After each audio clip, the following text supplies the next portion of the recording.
헬라어로 풀어가는 주기도문 원어 강의 본격적으로 시작해 보도록 하겠습니다. 마태복음 6장 9절에 너희는 이렇게 기도하라 말씀하시면서 주님께서 주님의 기도를 우리에게 가르쳐 주셨습니다. 후토스 운 포로슈케스테 히메이스, 이 단어가 바로 헬라어 원문입니다. 여기서 가장 중요한 단어는 기도하라, 바로 포로슈케스테입니다. 이 단어의 어원은 바로 포로슈크마이가 변형이 된 것입니다. 포로슈크마이는 무엇을 향하여라는 포로스라는 단어와 유코마이, 기도하다, 소원하다는 단어가 합쳐져서 포로슈크마이가 되었습니다. 그러므로 이 단어를 하나 연결시켜서 뜻을 해석하면 무엇을 향하여 소원하고 원하는 것을 기도라고 합니다. 기도하라는 포로슈케타이는 현재 동사 명령형으로 쓰였습니다. 그러면서 중간 수동태 디퍼넌트로 표현되어진 문장입니다. 이것이 무슨 말이냐? 이렇게 기도하라, 이것은 단순히 기도하라는 차원에서 그치는 것이 아니라 강한 명령임을 나타내는 명령형으로 쓰인 단어입니다. 또한 여기서 중수, 이건 수동태입니다. 내가 능동적으로 모든 것을 기도하는 것이 아니라 하나님에 의한 수동적인 기도하는 것입니다. 그런데도 불구하고 자기 자신을 위해서 기도하고 하나님의 뜻을 이루기 위해 능동적으로 하는 기도입니다. 다시 말하면 우리가 로마서 8장 26절에 이와 같이 성령도 우리의 연약함을 도우시나니 우리는 마땅히 기도할 바를 알지 못하나 오직 성령이 말할 수 없는 탄식으로 우리를 위하여 친히 간구하시니라. 성령께서 우리가 무엇을 기도할지 모르는 상태 속에서 우리를 위하여 친히 간구하시는 그 기도가 뭡니까? 하나님을 위한 수동적인 기도입니다. 그러므로 너희는 이렇게 기도하라고 우리에게 명령하셨지만 실제로 그 안에서는 말할 수 없는 탄식으로 우리를 위해서 기도하시는 주님의 마음이 담겨 있기 때문에 여기서 수동태로 표현한 것입니다. 그러면서도 내가 너희들 위해서 이렇게 간절히 기도하고 있지만 그 기도의 모든 결과는 바로 내가 너희들에게 돌리겠다고 말씀하시는 겁니다. 하나님을 위한 수동적인 기도로 끌려가면서도 그 기도의 모든 결과는 자기 자신을 위해서 자기가 기도하고 하나님의 뜻을 이루기 위해서 능동적으로 기도하는 것으로 보이게끔 내가 하겠다는 말입니다.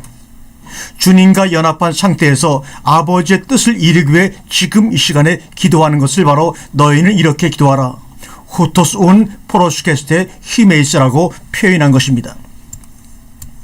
전장에서 살펴보았듯이 구약의 세 가지 기도가 전승되어 내려오고 있을 때 예수님 당시의 서기관과 바리새인들은 하나님이 보실 때 합당치 아니한 외식하는 자들이었습니다.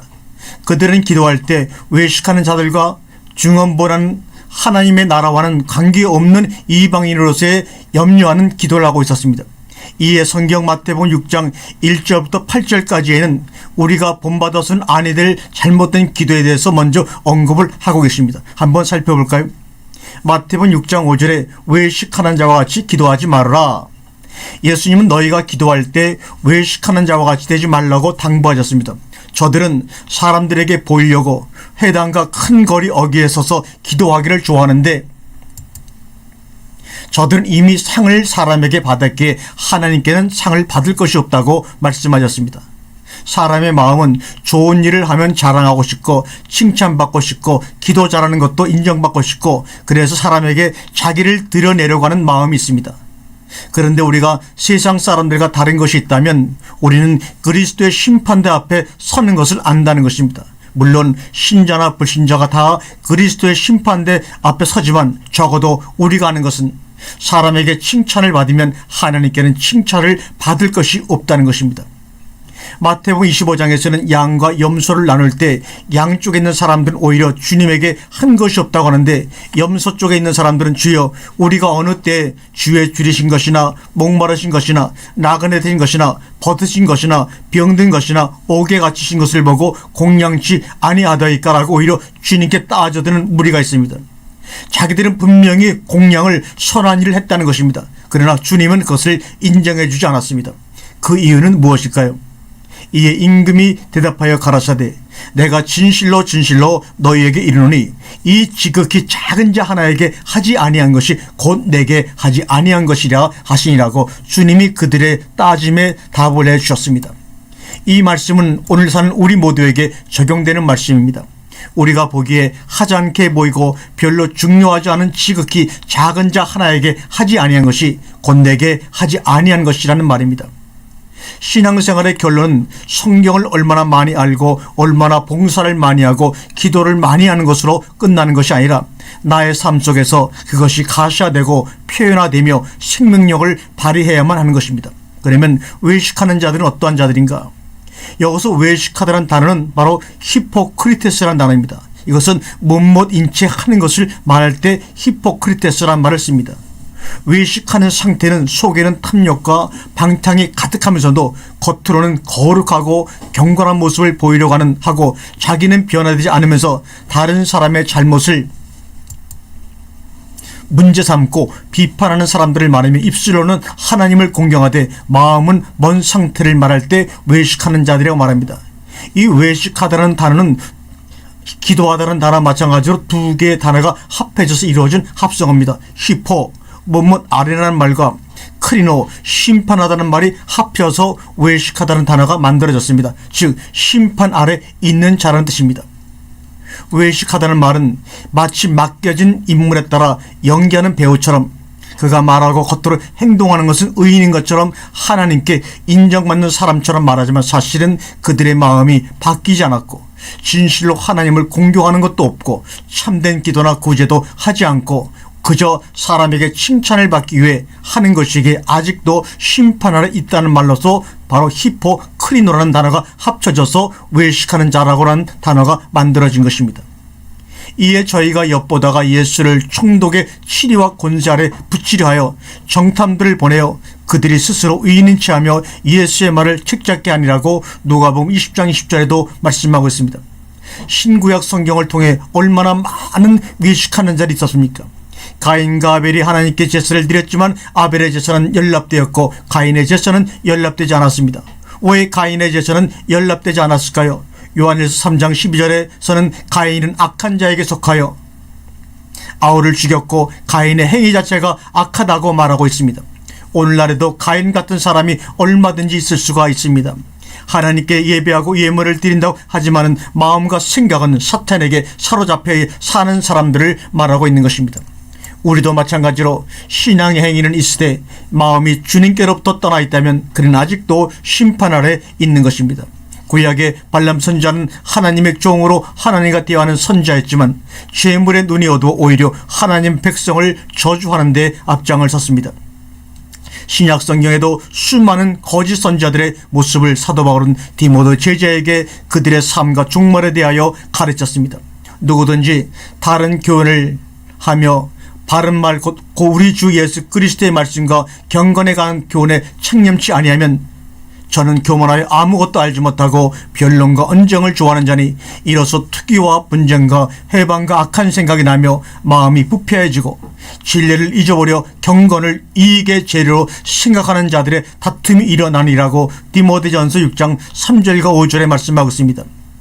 진리를 잊어버려 말씀을 잊어버려 경건을 이익의 재료로 생각하는 자들의 다툼이 바로 우리 가운데 일어나지 않고 있는지 한번 살펴보시기 바랍니다. 특별히 교회 내에도 하나님 말씀을 잊어버렸기 때문에 경건을 이익의 재료로 생각하는 자들의 다툼이 우리 교회 가운데 얼마나 많이 일어나고 있는지 해결을 해야 할 줄로 압니다. 다른 교훈을 가르치고 교만하고 변론과 언쟁을 좋아하며 마음이 부패해지고 진리를 잊어버려 경건을 이익의 재료로 생각하는 자들이 과연 누구입니까? 그들은 바로 하나님의 일꾼이라고 자처하지만 우리 주 예수 그리스도의 말씀과 경건에 관한 교훈이 창념치 않은 자들입니다. 주의 말씀에 창념치 않으면 마귀는 언제든지 우리를 미혹할 수 있다는 것을 알아야 합니다. 디모데전서 6장 9절에 부하려는 자들은 시험과 올무와 여러가지 어리석고 해로운 정력에 떨어지나니 곧 사람으로 침륜과 멸망에 빠지게 하는 것이다. 돈을 사랑함이 일만하게 뿌리가 되나니 이것을 사모하는 자들이 미혹을 받아 믿음에서 떠나 많은 근심으로서 자기를 찔렀도다라고 말씀하고 있습니다. 이들은 예수를 안 믿는 사람들이 아니라 믿는다고 하면서 아니 오히려 그들의 신앙이 더 위대하고 경건하고 거룩하다고 하는 것을 자랑하려고 하는 사람들이었지만 욕심이 있었기에 자신도 시험과 올무와 어리석고 해로운 정력에 떨어지고 다른 사람도 침륜과 멸망에 빠지게 하는 사람이라고 말하고 있습니다. 돈을 사랑한다고 하는 것은 곧 돈에만 환정 짓는 것이 아니라 자기가 가장 중요하다고 여기는 것들, 명예일 수도 있고 실제적인 돈도 있고 목사에게는 더 많은 성도들, 더 큰 교회당일 수도 있는데 자기 욕심 때문에 이것을 사모하는 자들이 미혹을 받아 믿음을 떠나 많은 근심으로서 자기를 찌를 수 있다고 우리에게 경고를 하고 계십니다. 우리의 신앙의 목표는 무엇입니까? 목사는 교회를 많이 모으고 교회당을 크고 멋지게 짓는 것입니까? 그리고 성도는 저 사람 신앙 좋고 기도 많이 하고 좋은 일 많이 한다고 칭찬받은 것입니까? 아니면 교계 지도자를 자처하면서 직분을 많이 맡고 자기 이력서를 화려하게 적는 것이 바로 신앙의 목표입니까? 성경은 만약에 아무리 사람에게 인정받고 칭찬을 받는다 할지라도 너의 속이 바뀌지 않으면, 내가 신령과 진정으로 예배하지 않으면 이 세대를 본받지 않고 오직 마음을 새롭게 함으로 변화를 받아 하나님의 선하시고 기뻐하시고 온전하신 뜻이 무엇인지 분별하며 사는 삶이 아니라면 너는 외식하고 신앙생활을 하고 있다고 주님은 우리에게 경고하고 있습니다. 그리고 너는 아직도 심판 아래 있다고 외식하는 자라고 말씀합니다. 우리의 신앙의 목표는 예수 그리스도와의 완전한 연합이 이루어지는 것입니다. 예수님이 삶이 내 삶이 되어지는 것이 바로 예수님의 뜻대로 사는 삶이 이루어지는 것입니다. 둘째로 골방에 들어가 은밀한 중에 모시는 하나님께 기도하라고 마태복음 6장 6절에 말씀하고 있습니다. 너는 기도할 때 내 골방에 들어가 문을 닫고 은밀한 중에 계신 내 아버지 하나님께 기도하라. 은밀한 중에 보시는 내 아버지께서 갚으시리라고 약속하셨습니다. 골방을 기도한다고 방을 개조하여 골방을 만드는 붐이 일어난 적도 있는데 사실 성경에서 말하는 골방은 다른 의미가 내포되어 있습니다. 더 큰 문제는 사람들에게 일일이 기도 부탁을 하여 사람들이 다 알도록 드러내어 기도를 모으면 응답이 더 잘 된다고 생각하는 데 있습니다. 예수님은 혼자 아버지께 기도했어도 응답을 다 받았습니다. 사실 합심 기도가 나쁘다는 것이 아닙니다. 기도한 내용을 사람이 알도록 하지 말라는 것입니다. 하나님의 사정은 하늘에 계신 아버지만이 알아주시기 때문입니다. 이와 같이 성령도 우리 연약함을 도우시나니 우리가 마땅히 빌 바를 알지 못하나 오직 성령이 말할 수 없는 탄식으로 우리를 위하여 친히 간구해 주시니라. 마음을 감찰하는 신이가 성령의 생각을 하시나니 이는 성령이 하나님의 뜻대로 성도를 위하여 간구하심이라고 로마서 8장 26절과 27절에 우리에게 분명히 말씀하고 있습니다. 하나님의 자녀인 우리에게는 성령이 계셔서 내가 하는 기도나 세상에 눌려 어찌할 바를 알지 못하고 있을 때에도 성령께서 나를 위해 계속해 기도해 주십니다. 다른 사람은 내 사정을 몰라도 주님은 나의 생각과 마음을 아시고 친히 기도해 주시는 것입니다. 로마서 8장 16절에 성령이 친히 우리 영으로 더불어 우리가 하나님의 자녀인 것을 증거하시니라고 분명히 증거하고 있습니다.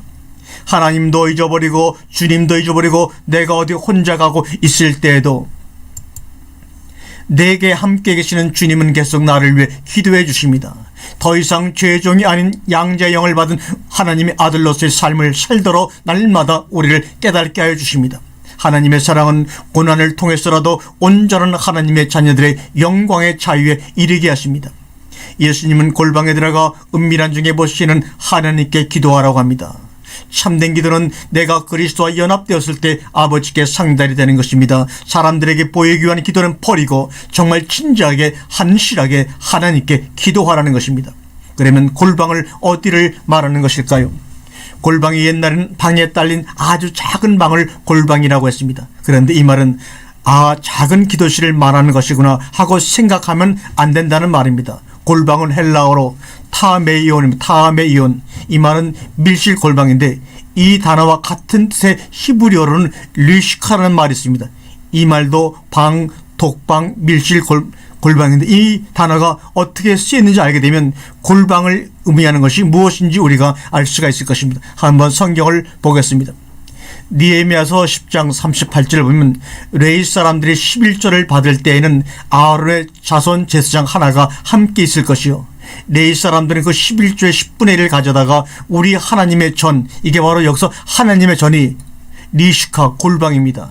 하나님의 전은 곧 곡간에 두되 이스라엘 자손과 레위 자손이 거제어 드린 바 곡식과 새 포도주와 기름을 가져다가 성소에 기명을 두는 골방, 곧 섬기는 제사장들과 및 문지기들과 노래하는 자들이 있는 골방에 둘 것이라.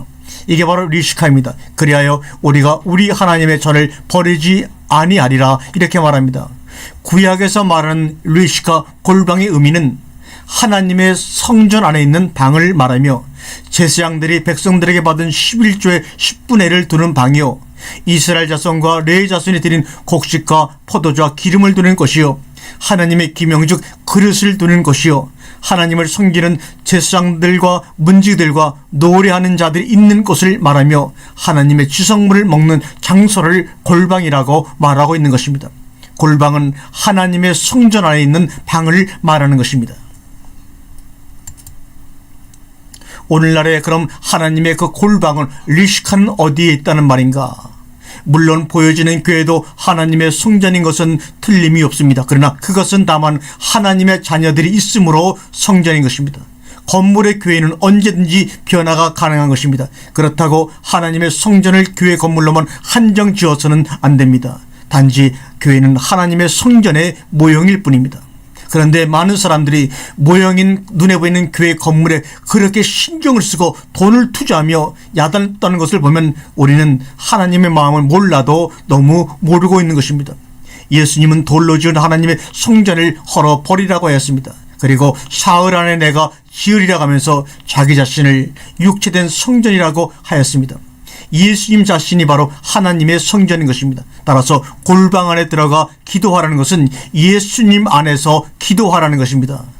예수님 안에 내가 있고 내가 예수님 안에 있습니다. 그 안에서 기도하라는 것이 바로 리시카 골방 안에서 기도하라는 그 말입니다. 더 나아가 하나님의 성전은 너희가 하나님의 성전인 것과 하나님의 성령이 너희 안에 거하시는 것을 알지 못하느냐? 누구든지 하나님의 성전을 더럽히면 하나님이 그 사람을 멸하시리라. 하나님의 성전은 거룩하니 너희도 그러하니라고 고린도전서 3장 16절 17절에 우리에게 증거하고 계십니다. 하나님의 자녀들이 바로 성전이 되는 것입니다. 하나님의 자녀들은 그리스도 예수 안에 있는 새로운 피조물인 것입니다. 그럼 예수님 말씀하신 골방에 들어가 기도하라는 말은 어떤 의미입니까? 예수님 안에 들어가 기도하라는 것입니다. 기도는 내가 부족하고 나의 힘이 아닌 하나님을 의지할 때 나오는 것입니다. 그러므로 참된 기도는 내 안에 계신 예수님의 뜻대로 사는 것을 말하는 것입니다. 이사야서 26장 20절에도 골방이라는 말이 나옵니다. 내 백성아, 내 밀실에 들어가서 내 골방에 들어가서 내 문을 닫고 분노가 지나기까지 잠깐 숨어 지내다 보라. 여호와께서 그 처소에서 나오사 땅의 거민의 죄악을 벌하실 것이라. 땅이 그에 찾았던 피를 드러내고 그 살해당한 자를 다시는 가리우지 아니하리라고 얘기합니다. 밀실에 들어가 문을 닫고 분노가 지나기까지 잠깐 숨으라고 했는데 밀실은 골방을 말하며 예수 그리스도 안에 들어가라는 말입니다. 인간 스스로 하나님의 진노를 피할 수는 없는 것입니다. 하나님이 예비하신 방법은 오직 한 가지뿐인 것입니다. 다른 이로서는 구원을 얻을 수 없나니 천하 인간의 구원을 얻을 만한 다른 이름을 우리에게 주신 일이 없음이라고 분명히 사도행전 4장 12절에 말씀하고 있습니다. 예수님을 믿음으로 말미암아 구원받는 것은 하나님의 선물입니다. 누가 행위로서 하나님에게 인정을 받을 수 있겠는가? 누가 하나님의 진노를 피할 수 있겠는가? 오직 한 가지인데 그것은 예수 그리스도 안에 들어가는 것이요, 그리고 예수 그리스도를 믿는 것입니다. 예수님과 내가 연합하여 아버지께 기도하는 것입니다. 그것이 바로 골방에서 기도하는 것입니다. 누구와 함께 일을 하려면 마음이 맞아야 합니다. 이상과 비전도 같아야만 오래도록 함께 일을 할 수 있는 것처럼 우리가 예수님과 연합한다는 것은 내가 바뀌어야 하는 것입니다. 내가 예수님의 마음이 되어야 하는 것입니다. 그리고 내가 예수님의 뜻에 순종해야 합니다. 이것이 골방에 들어가 은밀한 중에 계시는 아버지께 기도하는 모습이라고, 기도하는 자세라고 우리에게 말씀하고 계시는 것입니다. 그런데 기도를 단순히 내가 은밀하게 기도하는 것으로만 제한을 두어서는 안 됩니다. 기도의 새로운 차원을 좀 더 확대해서 생각해 보아야 합니다. 사도행전 16장 13절 이하에 보게 되면 안식일에 우리가 기도처가 있는가요? 문 밖 강가에 나가 거기 앉아서 모인 여자들에게 말하였더니 도아디라 성의 자주장사로서 하나님을 공경하는 루아디라는 한 여자가 들었는데 주께서 그 마음을 열어 바울의 말을 경청하게 하신지라. 저와 그 집이 다 세례를 받고 우리에게 청하여 가로되 만일 나를 주 믿는 자로 알거든 내 집에 들어와 유하라 하고 강권하여 있게 아니라. 바울은 기도처를 찾았습니다. 우리가 생각하기에는 기도처를 찾았다면 해당이나 골방을 찾았을 것입니다. 그런데 사도 바울은 기도처를 찾는데 문 밖 강가에 나가 거기에 앉아서 모인 여자들에게 복음을 증거했다고 합니다. 그 중에 루디아라고 하는 여인이 복음을 듣고 바울의 말을 청종하여 자기 집에 데리고 자기 집 식구들이 모두 세례를 받았습니다. 이것이 바로 빌립보 교회의 시작인 것입니다. 기도가 무엇인가? 기도는 적극적인 의미에서는 하나님의 뜻을 행하는 것입니다.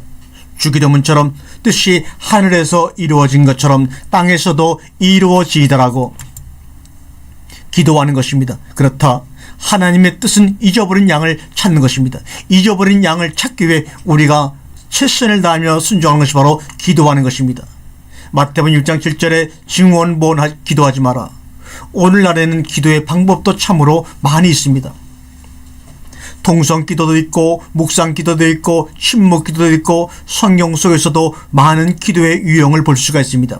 엘리야는 하늘에서 비가 오기를 기도할 때 무릎 사이에 얼굴을 넣고 기도하기도 하였고, 많은 선지자나 다윗 왕도 자기의 죄악이나 민족의 죄악 앞에 옷을 찢고 죄를 무릅쓰고 하는 기도도 있었습니다. 아마 예수님 당시에도 기도의 방법이 상당히 많았을 것으로 봅니다. 그런데 예수님은 이방인같이 중언본 기도하지 말라고 말합니다. 중언본이라는 말은 헬라어로 밥톨로게어로 말입니다. 이 말은 쓸데없는 말을 하다, 지루하게 제잘거리다, 공연히 반복하다는 의미를 갖고 있는 말의 밥톨로게어입니다. 예수님 당시의 이방인들은 그들의 신에게 기도할 때 말을 많이 하고 정성껏 기도하면 응답될 것이라는 생각을 갖고 있었습니다. 우리에게 주님이 하지 말라는 기도가 무엇인가? 중언본 기도하는 것입니다. 그렇다고 중언본 기도하는 것이 기도를 반복해서 하는 의미는 아닙니다. 왜냐하면 예수님도 똑같은 기도를 3번씩이나 하였기 때문입니다. 우리도 기도 제목이 있을 때 한 번 기도하고 끝나는 것은 아닙니다. 그런데 예수님이 말씀하신 중언본 기도하려 하지 말라는 의미는 무엇일까? 기도는 진심으로 하는 것이지 말을 지루하게 길게 한다든지 공연히 반복하여 시간을 끌게 하는 것이 아니라는 것입니다. 남에게 보이기 위해 화려하고 유창하게 하는 기도는 하지 말라는 것입니다. 이방인들의 기도를 보겠습니다. 아합이 이에 이스라엘 모든 자손에게 보내어 선지자들을 갈멜산으로 모으니라. 엘리야가 모든 백성에게 가까이 나아가 이르되 너희가 어느 때까지 두 사이에서 머뭇머뭇하려냐? 나 여호와가 만일 하나님이면 그를 쫓고 바알이 만일 하나님이면 그를 쫓을지니라 하니 백성들이 한 말도 대답하지 아니하는지라. 엘리야가 백성들에게 이르되 여호와의 선지자는 나만 홀로 남았으나 바알의 선지자는 450인이라고 열왕기상 18장 20절에 말씀하고 있습니다. 엘리야 당시엔 아합 왕이 나라를 다스렸는데 아합 왕은 하나님을 섬긴다고 했지만 하나님 뜻대로 행하지도 않았고 오히려 그의 부인을 따라 이방신을 섬기도록 한 사람입니다. 아합 왕의 부인은 이세벨은 이방 여인으로 자기가 섬기는 신을 이스라엘에서도 섬겼습니다. 이세벨이 데리고 있는 이방 선지자들은 바알 신을 섬기는 자가 450명이요 아세라 신을 섬기는 자가 400명이 되었다고 합니다. 이제 엘리야는 백성들 앞에서 분명히 이야기하고 있습니다. 너희가 어느 때까지 둘 사이에서 머뭇머뭇하느냐? 여호와가 만일 하나님이면 그를 쫓고 바알이 만일 하나님이면 그를 쫓을지니라 하니 백성들이 한 말도 대답지 아니했다고 말하고 있습니다. 침묵을 지켰다는 말입니다. 누가 힘이 센지 나중에 보고 그를 따르겠다는 무언의 행동이 아닙니까? 여호와가 참 하나님이라는 것을 인정하는 사람이 이스라엘에 자기 한 사람뿐이었고 이방 선자는 850명이나 되는 것입니다. 이제 누가 참 신인지를 보이기 위해 엘리야는 바알 선자들에게 제의를 하게 합니다. 그런즉 두 송아지를 우리에게 가져오게 하고 저희는 한 송아지를 택하여 각을 떠서 나무에 놓고 불은 놓지 말며 나도 한 송아지를 잡아 나무에 놓고 불은 놓지 말고 너희는 너희 신의 이름을 부르라. 나는 여호와의 이름을 부르리니 이에 불로 응답하는 신 그가 하나님이니라. 백성이 다 대답하되 그 말이 옳도다. 엘리야가 바알 선지자들에게 이르되 너희는 많으니 먼저 한 송아지를 택하여 잡고 너희 신의 이름을 부르라. 그러나 불을 놓지 말라. 저희가 그 받은 송아지를 취하여 잡고 아침부터 낮까지 바알의 이름을 불러 가로되 바알이여 바알이여 우리에게 응답하소서 하나 아무 소리도 없고 아무 응답하는 자도 없었으므로 저희가 그 쌓은 단 위에서 뛰놀더라.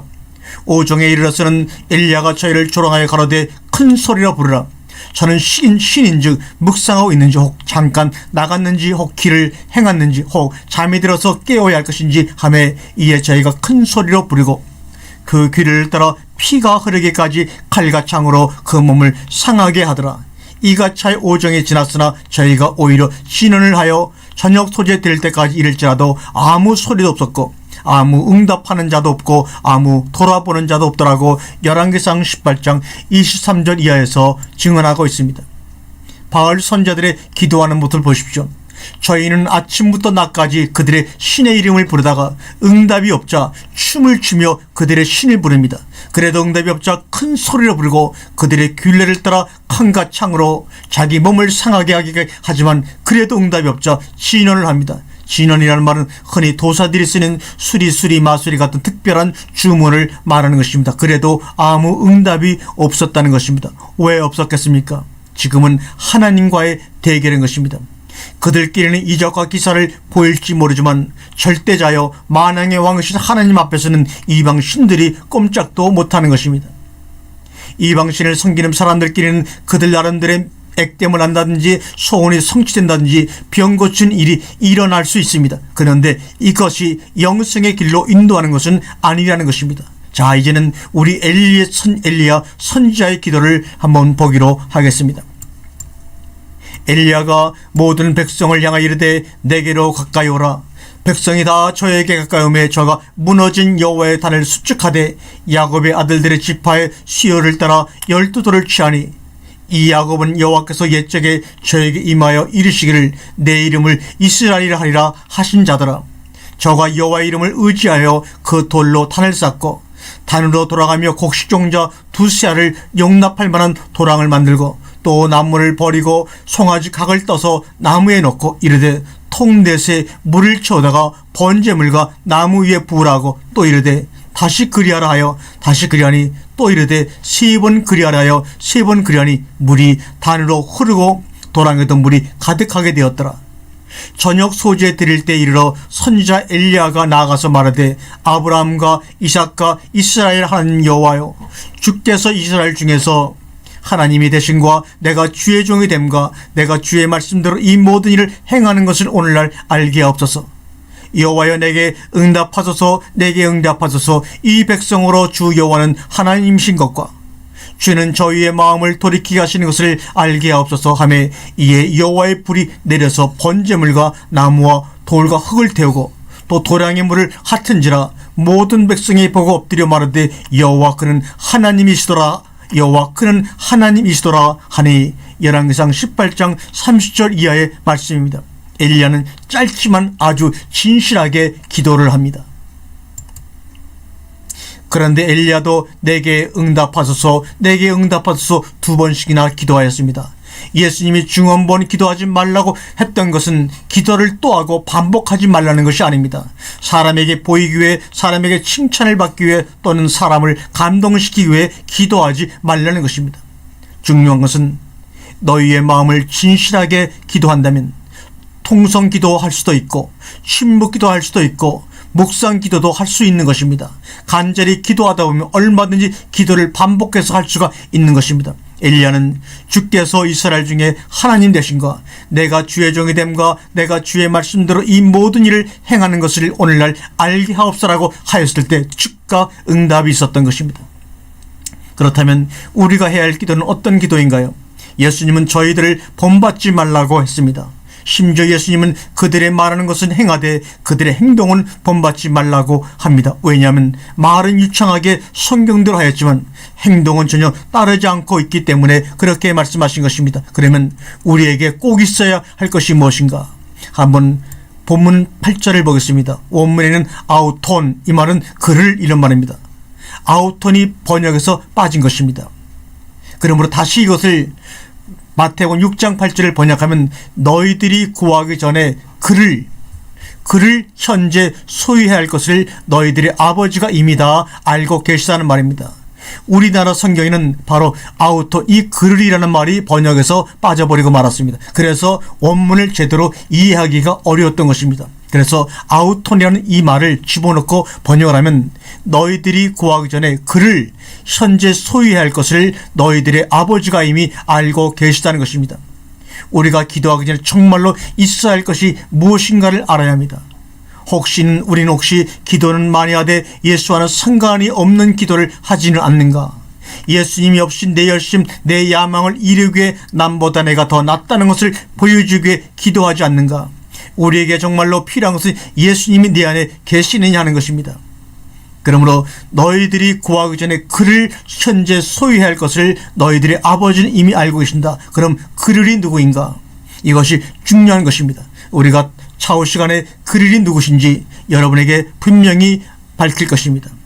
너희가 믿음에 있는가를 너희 자신을 시험하고 너희 자신을 확증하라. 예수 그리스도께서 너희 안에 계신 것을 너희가 스스로 알지 못하느냐? 그렇지 않으면 너희는 버려온 자라고 말씀하고 있습니다. 날마다 우리의 생활 가운데 점검해야 할 것이 내가 믿음 안에 있는가 하는 것입니다. 심지어 너희 자신을 시험하고 확증해보라고 말합니다. 혹시나 습관적으로 기도하고 무의식적으로 신앙생활하고 있지는 않은지, 아니면 정말로 열심히 봉사하고 헌신하고 기도하는 것처럼 보이는데 실상은 자기 열심, 자기 열정으로 예수님은 뒷전으로 사역하고 있는 것은 아닌지 점검해보라는 말입니다. 우리의 신앙생활의 처음과 나중은 예수 그리스도께서 우리 안에 계시느냐 하는 것입니다. 만약에 예수님 없이 하는 모든 신앙회가 있다고 할지라도 그것은 버리운 자의 삶이라는 것입니다. 서기관 바리새인들은 그렇게 메시아가 오기를 간절히 바라고 기도했지만 정작 메시아가 와서 하나님 나라의 복음을 전파할 때는 예수님을 배척하고 핍박하고 죽음에 몰아넣었던 것입니다. 왜냐하면 메시아가 받아야 할 모든 영광을 자기네들이 받고 있었고 정작 자신들은 말씀대로 살지 못했기 때문입니다. 수많은 거짓 선지자들이 하나님의 이름을 부른다고 하였지만 자기의 하나님, 자기의 이익을 채우는 하나님으로 이용했을 때 그들은 하나님께 버려온 자들이 될 수밖에 없었던 것입니다. 우리의 신앙생활도 점검해 보아야 합니다. 혹시나 잎은 무성한데 열매는 없는 신앙생활은 아닌가? 말로는 잘하는데 실천이 없지는 않은가? 주님이 우리에게 요구하는 참된 기도의 모습이 어떤 것일까? 우리는 되돌아보는 기회가 이번 기회에 됐으면 하는 마음입니다. 간절히 부르짖는 기도입니다. 너는 내게 부르짖으라. 내가 내게 응답하겠고 내가 알지 못하는 크고 비밀한 일을 내게 보이라고 에레미야 33장 3절에 말씀하고 있습니다. 또한 시편 5절 2편에 여호와여 나의 말에 귀를 기울이사 나의 심사를 통촉하소서. 나의 왕 나의 하나님이여 나의 부르짖는 소리를 들으소서. 내가 주께 기도하나이다. 여호와여 아침에 주께서 나의 소리를 들으시니 아침에 내가 주께 기도하고 바라리이다. 주님은 우리가 간절히 부르짖기를 원하십니다. 진정으로 원하는 자는 간절히 기도할 수가 있는 것입니다. 간절한 소원을 갖고 부르짖어 기도하기를 바랍니다. 소경은 예수님을 향해 다윗의 자손 예수여 나를 불쌍히 여기소서라고 외쳤습니다. 간절히 부르짖을 때 알지 못하는 크고 비밀한 일을 우리에게 보여주시는 것입니다. 영으로 하는 기도입니다. 고린도서 14장 2절에 방언을 말하는 자는 사람에게 하지 아니하고 하나님께 하나니 이는 알아듣는 자가 없고 그 영으로 비밀을 말함이라고 말합니다. 방언의 기도는 사람에게 하는 것이 아니라 하나님께 하는 것이요 영으로 비밀을 말하는 것입니다. 기도는 육적으로 하는 것이 아니라 나의 영이 하나님의 영에게 기도하는 것입니다. 내가 예수를 믿었어도 내 육체 속에는 육체의 소욕과 성령의 소욕이 서로 싸우고 있는 것입니다. 그런데 육체의 소욕대로 사는 자들은 육체의 열매를 맺고 끝까지 육체의 소욕대로 행하는 자는 하나님이 나를 유업으로 얻을 수가 없고 얻은 열매가 썩어질 수밖에 없는 것입니다. 그러나 성령의 소욕대로 사는 자는 육체의 소욕을 제어하고 성령의 소욕에 순종케 되는 것입니다. 사실 그리스도인의 모든 말과 행동과 기도는 하나님의 영의 지배를 받아야 합니다. 모든 것이 하나님의 영 안에서 이루어지고 있는 것입니다. 또한 다른 사람을 위한 기도가 필요합니다. 너희를 저주하는 자를 위하여 축복하며 너희를 모욕하는 자들을 위하여 기도하라고 누가복음 6장 28절에 말하고 있습니다. 그리스도인의 기도는 자기 자신만을 위해서 해도 안 되고 자기 단체만을 위해서 해도 안 됩니다. 진정한 기도는 다른 사람에게 생명이 흘러가야 합니다. 설사 우리를 저주하고 모욕한다고 할지라도 그들의 영혼을 위해 기도하고 기도해야 합니다. 성경은 이렇게 우리에게 증거하고 있습니다. 너희를 핍박하는 자를 축복하라. 축복하고 저주하지 말라. 즐거워하는 자들로 함께 즐거워하고 우는 자들로 함께 울라. 서로 마음을 같이하며 높은 데 마음을 두지 말고 도리어 낮은 데 처하며 스스로 지혜 있는 체하지 말라. 아무에게도 악으로 악을 갚지 말고 모든 사람 앞에서 선한 일을 도모하라. 할 수 있거든 너희로서는 모든 사람으로 더불어 평하라. 내 사랑하는 자들아, 너희가 친히 원수를 갚지 말고 진노하심에 맡기라. 기록되었을 때 원수 갚는 것이 내게 있으니 내가 갚으리라고 주께서 말씀하시니라. 내 원수가 줄이거든 먹이고 목마르거든 마시우라. 그리함으로 내가 숯불을 그 머리에 쌓아 놓으리라. 악에게 지지 말고 선으로 악을 이기라고 로마서 12장 14절 이하에 말씀하고 있습니다. 마지막으로 너희는 이렇게 기도하라. 아버지의 뜻을 구하는 기도를 해야 합니다. 예수님도 내 뜻대로 마옵시고 아버지의 뜻대로 하옵소라고 기도했습니다. 천국은 주여 주여 한다고 가는 것이 아니라 날마다 하늘에 계신 아버지의 뜻대로 행하는 자라여 들어가게 되는 것입니다. 날마다 아버지의 뜻을 구하기를 바랍니다. 우리가 기도할 때 하나님이 나를 향한 계획을 축소시키지도 말고 제한하지도 말고 내가 어떻게 합니까? 내가 그것을 할 수 있을까요? 하면서 위축되지 말고 하나님이여 나를 주님의 도구로서 써 주옵소서. 나의 생각과 나의 비전과 뜻이 내 안에만 머물지 말고 오직 하늘이 주시는 신령한 은혜를 따라 순종케 하소서. 내 눈을 열어 주의 법의 기이함을 보게 하소서 하는 기도를 하기를 바라는 것입니다. 예수님도 주기도문을 가르쳐 주시면서 뜻이 하늘에서 이루어진 것 같이 땅에서도 이루어지리다라고 말씀하고 있습니다. 땅에서 원하는 것을 이루는 기도가 아니라 뜻이 하늘에서 이루어진 것처럼 그 하늘의 뜻이 내가 사는 이 땅에 이루어지기를 원해서 기도하라고 담대한 비전과 꿈을 우리에게 주셨습니다. 아버지의 뜻은 성경에 많이 나오고 있습니다. 그래서 마지막으로 바울은 말하기를 우리 주 예수 그리스도의 하나님 영광의 아버지께서 지혜와 계신의 정신을 너에게 주사 하나님을 알게 하시고 너희 마음의 눈을 밝히사 그의 부르심의 소망이 무엇이며 성도 안에서 그 기업의 영광의 풍성이 무엇이며 그의 심의 강력으로 역사심을 따라 믿는 우리에게 베푸신 능력의 지극히 크심이 어떤 것을 너희로 알게 하기를 구하노라고 에베소 1장 17절 이하에 말씀하고 있습니다. 사랑하는 성도 여러분, 항상 기도에 힘쓰시고 응답받고 승리하기를 주님의 이름으로 간절히 축원합니다.